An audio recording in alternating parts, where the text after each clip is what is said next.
Okay students, जैसे हम पिछली वाली जो है एग्जाम्पल को स्टडी कर रहे थे, उसके अंदर हमने देखा था कि आपने प्रोबेबिलिटी फाइंड आउट करनी है। आपने प्रोबेबिलिटी फाइंड आउट करनी थी, find the probability of getting 2 5s। मतलब कि जो आपने डाई जो है वो रोल किया है, क्या प्रोबेबिलिटी है कि दोनों दफ़ा ही 5 आएगा। तो उसके लिए मैंने जो है एक सैम्पल स्पेस बना ली है कि फ़र्स्ट थ्रो जब आप करोगे डाई को, तो मैंने उसके जो आउटकम्स हैं उसको x कह दिया, 1 2 3 4 5 अप टू 6। और प्रोबेबिलिटी ऑफ x क्या है मेरे पास, ईच 1/6। ठीक है। सिमिलरली जब आपने सेकंड वाला डाई थ्रो, वही डाई को सेकंड टाइम रोल किया, ठीक है, तो तब मैंने इसको y कह दिया। आउटकम्स मेरे पास जो हैं y की फॉर्म में आ गए अप टू 6, और प्रोबेबिलिटी ऑफ y जो है मेरे पास वो ईच 1/6 हो गई। ठीक है। ओके स्टूडेंट्स, अब आप लोगों ने एक बात याद रखनी है कि हमने सिंपल प्रोबेबिलिटी और इवेंट की प्रोबेबिलिटी वगैरह वाले फॉर्मूलाज कब लगाने हैं। इस केस में उसने क्लियर कट आपसे कहा है कि आपने प्रोबेबिलिटी निकालनी है 2 5s की। ठीक है, मतलब कि प्रोबेबिलिटी पहले निकालेंगे, हम कैलकुलेट करेंगे उसकी probability getting a 5 on first throw. ठीक है, हमें पता है कि फ़र्स्ट थ्रो में अगर 5 आएगा तो उसकी प्रोबेबिलिटी 1/6 है। ठीक है, 1/6 लिखती। ठीक हो गया ये। फिर हमने लगानी है प्रोबेबिलिटी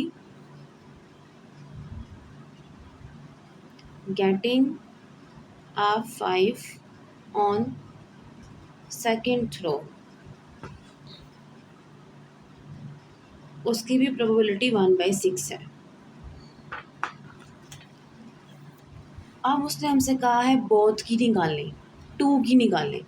ऐसे प्रोबेबिलिटी निकालें कि दोनों में 5 आया हो, मतलब कि both. Probability that a 5 on first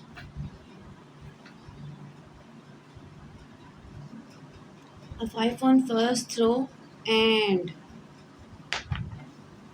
हमें दोनों की निकालनी है। एंड आ गया। जब एंड आ गया, आपने देखना होता है एंड की प्रोबेबिलिटी निकालते वक्त कि मेरे पास जो सिचुएशन है वो इंडिपेंडेंट की बन रही है या डिपेंडेंट की बन रही है। ठीक है, इस केस में जब मैंने आपको पहले बताया कि हमने एक दफ़ा लूडो का दाना फेंकना है, सेकंड टाइम फेंकना है, दोनों का आपस में कोई लिंक नहीं है। हमने ये बात कहीं मेंशन नहीं की है कि पहली दफ़ा 5 आएगा तो सेकंड टाइम भी 5 आएगा। मैंने ये कोई कंडीशन इम्पोज नहीं की इस वाले कोई केस के अंदर। इट मीन्स ये इंडिपेंडेंट है कि फ़र्स्ट टाइम जो आपने दाना फेंकना है उसमें 5 आने की प्रोबेबिलिटी क्या होगी, और जो सेकंड टाइम फेंका उस तब क्या होगी। जब एंड की प्रोबेबिलिटी निकालनी होती है तब देख लिया कि डिपेंडेंट है या इंडिपेंडेंट है। इस केस में ये इंडिपेंडेंट है, तो हम सिंपली इनको मल्टीप्लाई कर देंगे।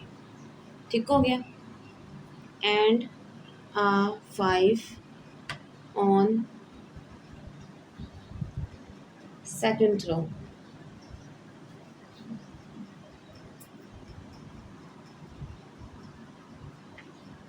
One over 6 multiply by 1/6। जब मल्टीप्लाई करते हैं तो आमने सामने करते हैं। ठीक है,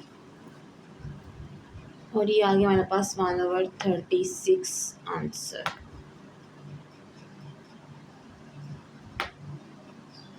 ये है जी प्रॉपर सोल्यूशन की प्रोबेबिलिटी हमने निकालनी है एक 5 की, जब वो फर्स्ट में भी है एंड सेकंड में भी है, मतलब कि 2 5s की प्रोबेबिलिटी। ये देखें जी, जैसे हमने प्रीवियसली पढ़ा कि इंडिपेंडेंट इवेंट्स और डिपेंडेंट इवेंट्स, आपने दोनों में एंड की प्रोबेबिलिटी निकालनी होती है, लेकिन देखना होता है कि एक इवेंट के अकर होने से दूसरे पे कोई फ़र्क तो नहीं पड़ रहा। हमारे वाले केस में कोई डिफरेंस नहीं था, कोई फ़र्क नहीं पड़ रहा था, इसलिए वो केस था इंडिपेंडेंट का।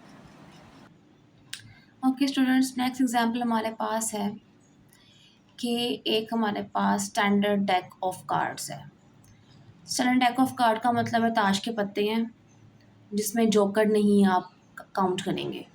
एक जैक होता है, जैक को आपने जो 4 जैक होते हैं उन 4 जैक जो हैं उनको आपने कंसिडर करना होता है। जो जोकर के 2 कार्ड्स होते हैं वो आप नहीं लोगे। स्टैंडर्ड डेक ऑफ कार्ड्स, वो जो जोकर वाले हैं 2 उसको साइड पे कर देंगे, बाकी 52 कार्ड्स आपके पास होते हैं डेक में, ठीक है ना, ताश के पत्तों में। तो अब वो कह रहा है कि आपने सक्सेशन बतानी है कि 2 कार्ड्स ड्रॉ हुए हैं और दोनों के दोनों ही किंग्स हैं। यहाँ पे एक टर्म यूज़ किया उसने, विद रिप्लेसमेंट। अब ये क्या होती है मैं बताती हूँ आपको। हाँ जी, ये विद रिप्लेसमेंट होती है एक टर्म और एक होती है विदाउट रिप्लेसमेंट।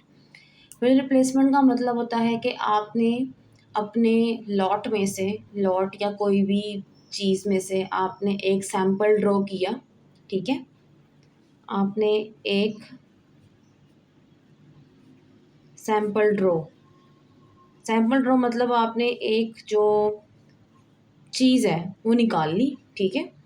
कोई भी चीज़ थी, उसमें बॉल्स का एक बैग है, उसमें बॉल्स हैं, एक बैग है उसमें चॉकलेट्स हैं, या जैसे यहाँ पे आपके पास ताश के पत्ते हैं, ठीक है, डेक है। आपने वहाँ से एक यूनिट को सिलेक्ट किया, ठीक है। सिलेक्ट किया, रीडिंग नोट की कि क्या आया है, ठीक है। रीडिंग नोट करने के बाद आपने क्या किया, दोबारा वापस उसको उस ही पॉपुलेशन का या सैंपल का पार्ट बना दिया, रिटर्न बैक।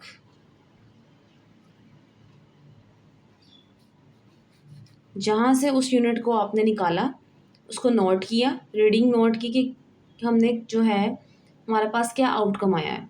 जैसे कि हम बता चुके हैं स्टार्ट्स में, आपको वो आउटकम का पता नहीं होता प्रोबेबिलिटी में।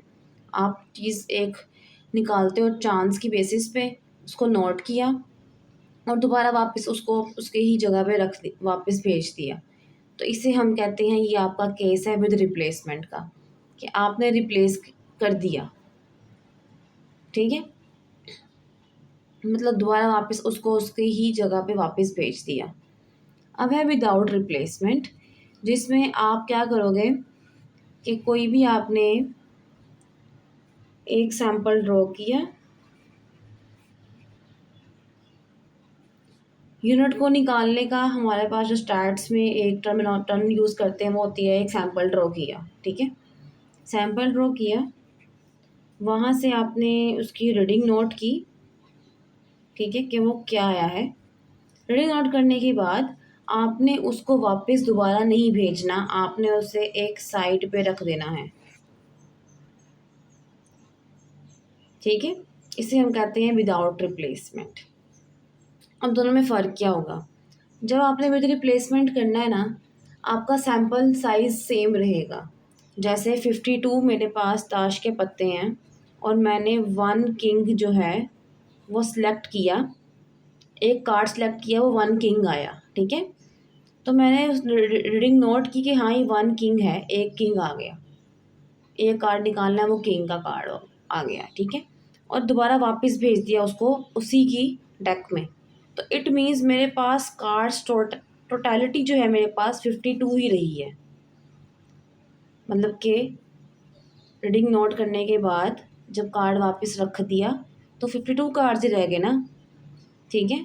यहाँ पे क्या करना है आपने, यहाँ पे 52 कार्ड्स हैं, आपने एक कार्ड जब चूज़ किया तो वो किंग का आ गया, ठीक है। अब आपने उसको दोबारा वापस उसकी जगह पे नहीं भेजना।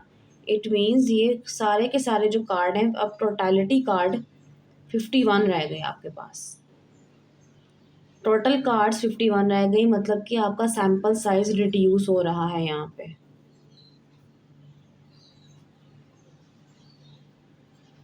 जब सैंपल रिड्यूस होगा तो नेक्स्ट कार्ड्स के चांसेस जो हैं वो डिफरेंट हो जाएंगे, क्योंकि आपका यहाँ पे टोटल ही चेंज हो गया है। यहाँ पे जो आपका टोटल है प्रोबेबिलिटी ऑफ, मतलब कि एन ऑफ सैम्पल स्पेस, वो 52 है। यहाँ पे एन ऑफ सैम्पल स्पेस 51 है।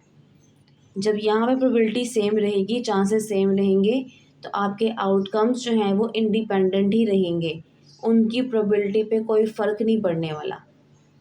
ठीक है, यहाँ पे फ़र्क पड़ेगा। इट मीन्स ये आपके पास जो केसेस होते हैं विद रिप्लेसमेंट वाले, वो आपके पास इंडिपेंडेंट होते हैं। जो विदाउट रिप्लेसमेंट वाले होंगे वो डिपेंडेंट होंगे। ये इंडिपेंडेंट है और ये डिपेंडेंट है। फिलहाल ये याद रख लें। ठीक है।